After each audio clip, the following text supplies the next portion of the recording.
3楼的水管爆了，结果把1楼的门店淹了。3楼的业主找到我，开始维修。就是这个洗脸池下面的软管，时间久了破裂了。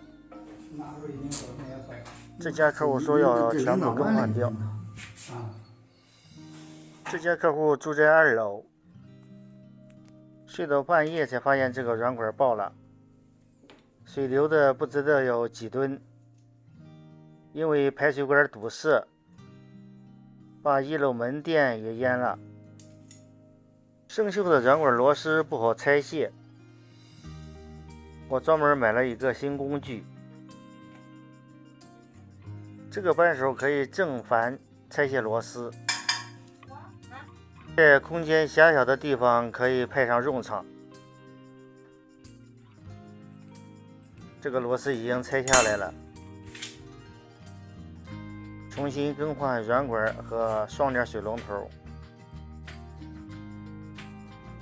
根据客户的要求，这里要加一个阀门，还有一个就是重新安装一个地漏。安装阀门简单，热熔一下就行了。倒是这个地漏，现在都是正方形的，这里需要切割一下。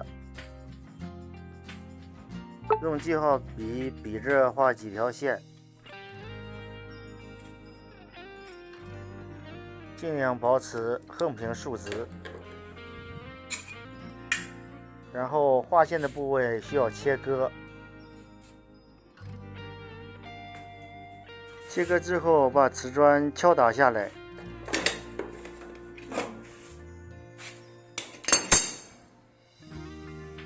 放入这个不锈钢地漏。地漏必须是凹陷在里边的，我写堵漏网，把这个地漏封闭好。这会儿打开给水总阀门，给水排水都不影响使用了。